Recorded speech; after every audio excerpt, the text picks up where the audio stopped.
infractions relatives aux violences sexuelles, corruption, concussion, assassinat, meurtre, viol, vol à main armée, trahison, association de malfaiteurs, atteinte à la sûreté intérieure et extérieure de l'État, détention illégale d'armes de guerre et toute infraction contre l'autorité de l'État et l'intégrité du territoire prévu par les articles 195-199 du Code pénal congolais, livre 2, crimes de guerre, crimes contre l'humanité et crimes de génocide. Excellence, pouvons-nous dire qu'il s'agit là, c'est tout comme mesure? Non, il y en a beaucoup.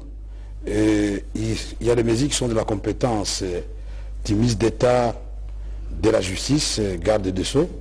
Et à ce titre, je voudrais vous dire et vous annoncer que le ministre d'État de la Justice a signé des arrêtés qui portent mesures de libération conditionnelle aux personnes, plus de 700 personnes, qui se retrouvent dans les différentes juridictions de notre pays, que ce soit dans la province de Olomami, que ce soit dans la province du Congo central, puisque je ne vais pas citer tout ça, que ce soit dans la province du Kwango, dans la province de Haut-Ouélé, province du Nord Kivu, province du Sud Kivu, province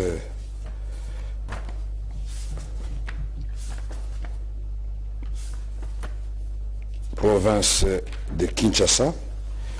Il y a aussi un deuxième arrêté, toujours en rapport avec la libération conditionnée, qui connaissait la province de l'Ituri, la province de la Chopo, la province du Nord Kivu, encore une fois, la province du Kasaï central, la province, je crois que c'est tout, ça a été signé par le ministre d'État de la Justice et garde des Sceaux. Mais il y a plus de 700 personnes et comme vous l'avez souligné, il y a cette ordonnance portant grâce collective du président de la République et nous avons insisté et précisé que les personnes qui, par inadvertance, ou qui serait l'objet d'un oubli de la part de la commission qui a travaillé, ces personnes-là qui remplissent les conditions de la grâce présidentielle peuvent être considérées comme libres et doivent se signaler. Mesure de grâce pour plusieurs personnalités, pourquoi pas en faveur de Djomim Ndongala? Ah, très bien. Vous avez bien fait de poser la question. La question de Djomim Ndongala, effectivement, a été examinée. Le président, c'était légaliste. Il y a le ministère de la Justice, donc il fallait voir tous les contours de la question. Et au moins, je vous parle, la question a été vidée totalement. Le ministre Tamboué, qui se trouve actuellement à Kindu, revient ce jeudi et il va signer l'arrêté portant libération conditionnelle du prévenu, notre frère Djomim Ndongala. Donc on ne l'a pas oublié. Excellence, je reviens à vous tout à l'heure. D'abord, cette ordonnance. Ordonnance numéro 19/020 du 8 mars 2019 portant nomination d'un assistant du conseiller spécial du chef de l'État en matière de sécurité. Le président de la République ordonne. Est nommé assistant du conseiller spécial du chef de l'État en matière de sécurité, M. Roger Kibé-Lissa. Alors, Excellence, il y a aussi des ordonnances, nous apprenons qu'il y a aussi des ordonnances portant suspension des ministres et de 2 mandataires. Oui, ce ne sont pas des ordonnances, puisque vous savez, les ministres relèvent du chef du gouvernement. Le président de la République est chef de l'exécutif et il veille au bon fonctionnement de toutes les institutions, surtout à l'éthique, aux mœurs et à la déontologie recommandée aux mandataires publics, surtout à des fonctions aussi nobles et élevées comme celles des ministres. Donc le président de la République a décidé, pas de façon brutale, après que nous ayons discuté avec le Premier ministre à plusieurs reprises sur la question du ministre concerné. Il s'agit du ministre des Affaires foncières, M. Loumeya. Le président de la République avait demandé au Premier ministre lui-même de demander au ministre concerné, Loumeya, de rapporter les arrêtés qui avaient été pris par lui en violation des droits des Congolais et des étrangers, de la propriété tout court, ou des arrêtés pris en violation de la loi. C'est ainsi que ce jour, je viens d'adresser une lettre au Premier ministre au nom du président de la République pour informer le Premier ministre qu'en considération de nombreuses décisions et divers arrêtés pris par le ministre Loumeya, d'où Malégui, ministre des Affaires foncières, en violation flagrante de la loi et des droits des tiers.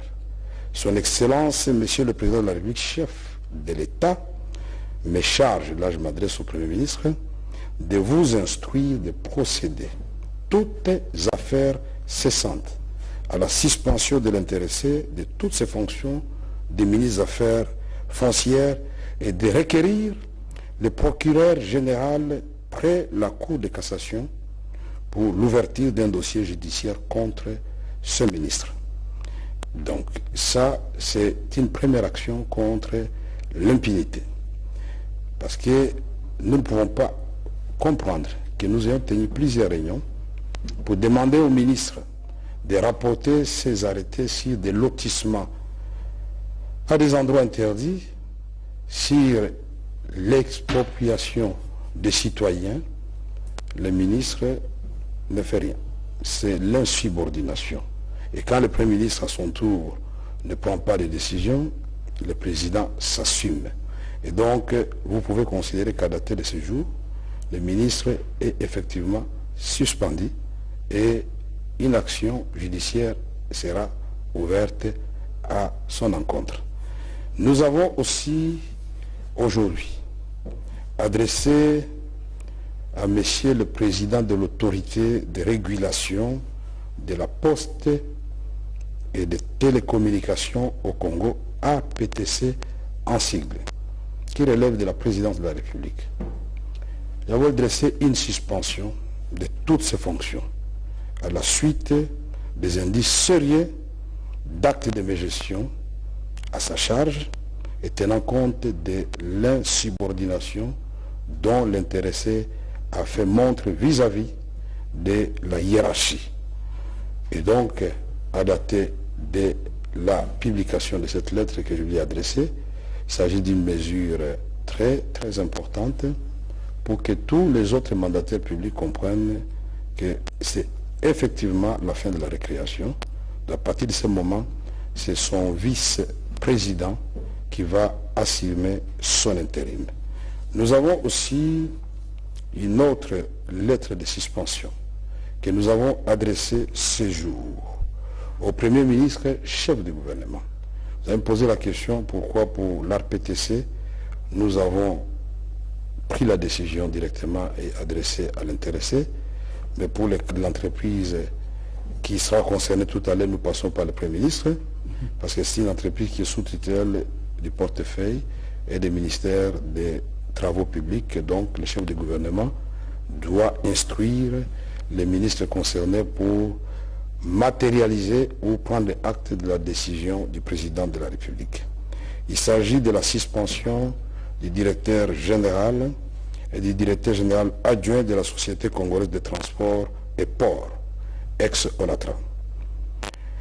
En considération des indices sérieux d'actes de mégestion à charge du directeur général et du directeur général adjoint de la Société congolaise de transport et port, Son Excellence, Monsieur le Président de la République, chef de l'État, m'a chargé d'instruire le Premier ministre,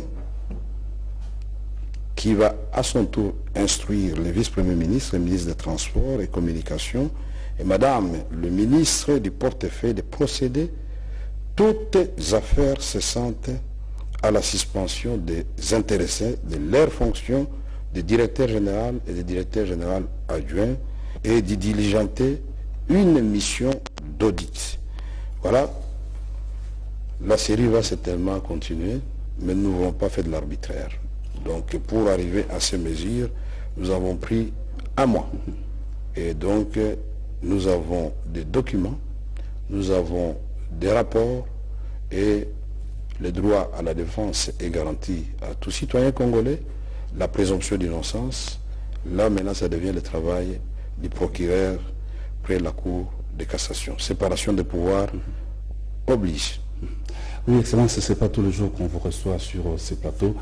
Actualité oblige, vous avez été à Kigali au Rwanda, comme émissaire du président de la République. Pourquoi pas Kigali et non les autres capitales, les autres pays? Je ne sais pas. Le Rwanda, c'est notre voisin. Nous sommes condamnés et par l'histoire, la géographie et la culture de faire en sorte que nous vivions en bonne entente. Nous avons vu la France et l'Allemagne qui ont connu des guerres atroces, mais finalement sont devenus des deux complices dans le cadre de l'Union européenne. Et ceci est parti d'un intérêt commun autour du charbon. Et aujourd'hui, je crois que les Français comme les Allemands sont en train de savourer cette ère de paix et sont en train justement de faire autre chose que de se battre, ça donnait au travail de l'amélioration des conditions de vie, donc j'allais dire le développement. Donc j'étais porteur du message du président de la République auprès de son homologue du Rwanda, Paul Kagame, justement parce que les gens qui n'ont pas encore en mémoire le discours du président lors de son investiture, il avait dit qu'il allait instaurer avec la collaboration de tous ses pairs la paix dans la région des Grands Lacs, mais la paix et surtout une coopération gagnant-gagnant avec tous nos voisins. Et donc, on ne va pas divulguer les contenus, mais il s'est agi essentiellement de la sécurité. Le président Félix Antoine Tshisekedi Tshilombo ne peut pas dormir tranquillement tant qu'il sait qu'au Nord Kivu, au Sud Kivu, dans l'Ituri, une partie du Kasaï central et du Nord Katanga, les gens continuent à mourir. Il a fait de la paix sa priorité. Et comme vous le savez, sur notre territoire, il y a des groupes étrangers qui viennent du Rwanda, du Burundi et de l'Ouganda. Donc cette mission aussi, c'était pour présenter le plan que le président de la République démocratique du Congo voudrait partager avec ses pairs pour justement rétablir la paix, mais aussi passer à l'essentiel, c'est-à-dire au développement intégral de la région des Grands Lacs. Nous irons aussi, et nous voulons le dire avant, pour que ça ne soit pas comme un scoop des réseaux sociaux, je voudrais informer ici l'opinion nationale et internationale que je conduirai la même mission et porteur du message du président de la République à Bujumbura auprès du président Nkurunziza. Je ferai la même mission auprès du président Museveni à Kampala, en Ouganda. Je crois qu'il n'y a rien qui peut remplacer la paix. Et quand nos enfants continuent à mourir, nos filles, nos mamans continuent à être violées, il est de notre devoir de nous lever et de prendre les mesures qui s'imposent. Voilà, la mission s'est bien passée au Rwanda. Nous avons vu le président lui-même qui nous a bien accueillis. Nous lui avons donné ces messages sans fioriture, sans commentaire de notre part. Et nous remercions le gouvernement rwandais pour l'accueil qu'il nous a réservé. Voilà, donc nous vous remercions, Excellence, pour d'être venu plus tôt sur ce plateau, pour nous donner toutes ces précisions. À vous aussi, Madame, Messieurs, qui nous avez suivis attentivement. Merci donc de nous avoir suivis. Bonsoir.